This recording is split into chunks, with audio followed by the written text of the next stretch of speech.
Guys, and welcome back to another episode of Ames's Corner. How you all doing out there? So, got a really neat car here at the shop today, a 1990 Volkswagen Corrado G60. Now, back in the day when I was a kid, I remember the Volkswagen Scirocco's, and just thinking that was kind of a neat looking, car back in the day. But when that model line ended, they replaced it with the Corrado here, which is basically the same car. What this car was supposed to be was to fill in the gap that the Porsche 944 was created. The Porsche 944 was actually designed by Volkswagen to be Volkswagen's sports car, and Porsche ended up using that car, taking that car, and Volkswagen still wanted their sports car, so they came out with the Scirocco, and then we ended up, the evolution of the way it goes, ended up with the Corrados here. This is actually a really neat one, kind of a little bit of a rarer one, being the G60. This is a supercharged 1.8 liter 5-speed car, and really neat cars. Let's take a quick look under the hood.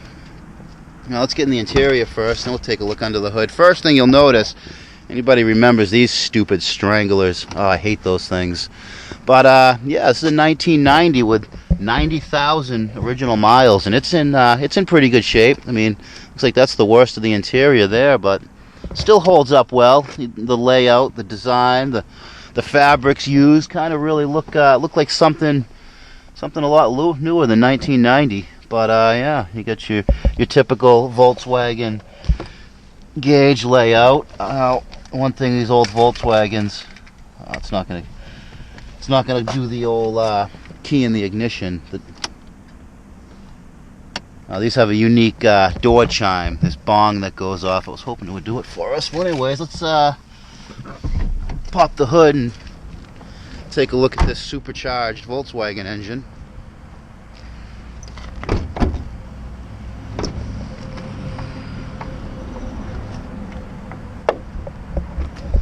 You guys hold this hood for a second while I grab the prop rod. So there it is, the old 1.8 Volkswagen engine, putting just about everything. But here is the G-Later supercharger.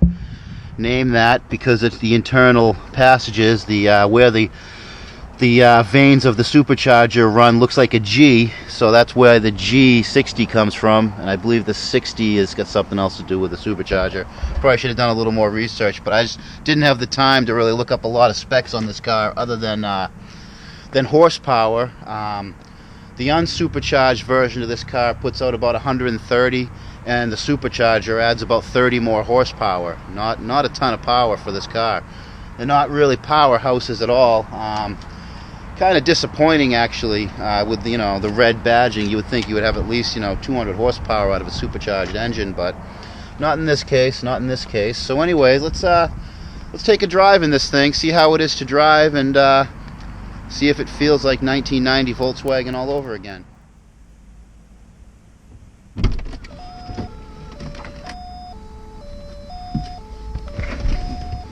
Oh, we can hear that the door chime I was talking about.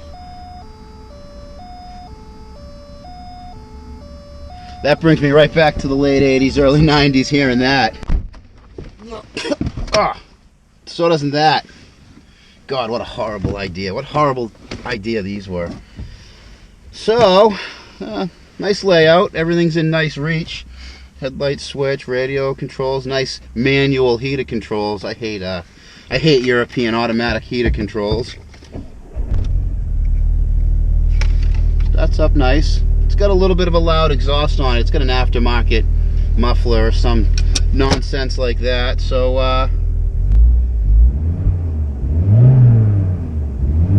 not really very free revving. I'm going to keep the revs low because she's an old girl. Alright.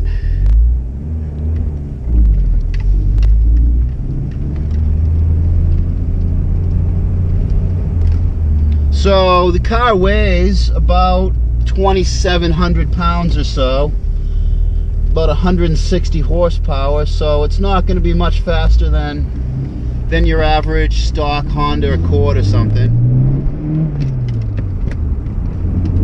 Shift's a bit notchy. I don't know if that's just from age or these were a little loose back in the day.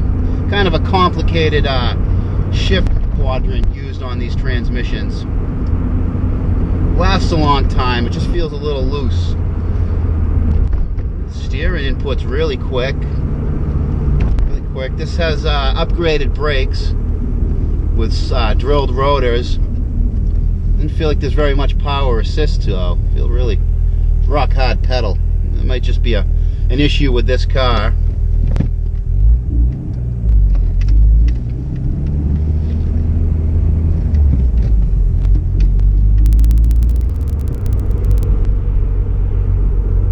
Now, if for some reason we're doing 25 in a 40-mile-an-hour zone, Grandpa in front of us must know something I don't, but whatever. Setting the pace for safety. A little more body roll than I would expect in a car this small, but a little more weight than I would expect in a car this small too. Almost 3,000 pounds, 160 horsepower. Takes a little bit to get up to speed.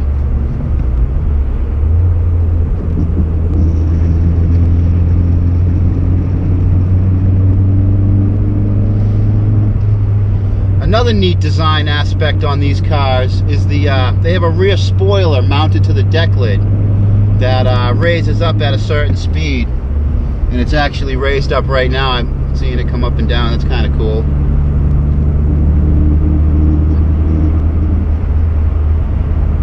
Pretty decent driving car for its age. 1990, 90,000 miles. Not a lot of miles for a car like this. Oh, that exhaust drives me a little nuts, hearing that rattling.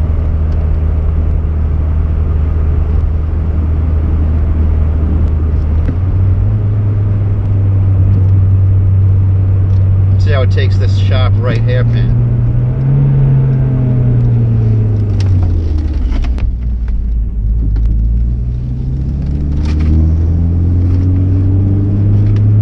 Not bad, not bad.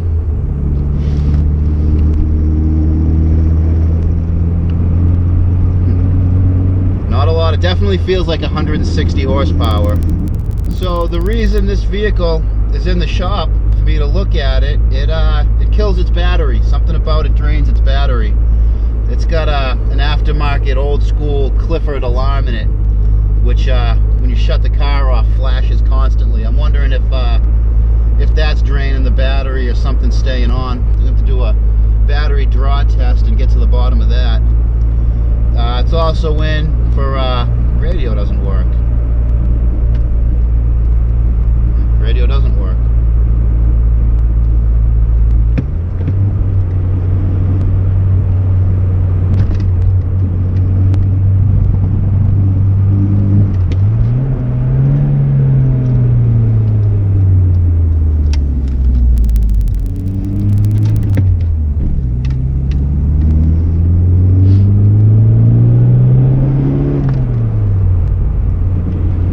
So it's definitely a very fun car to drive, and it's definitely one of those love it or hate it cars. The Scirocco and the Corrado, some people love them to death, some people can't stand them. I'd have to say I'm right in the middle.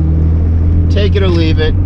It is what it is. It's a fun looking car, it's a fun driving car. It's not very fast. Probably gets really good gas mileage even by today's standards. So anyways, guys, I gotta get this thing in, get the electrical issues figured out on this thing, and until next time, guys, keep it out of the cabbage.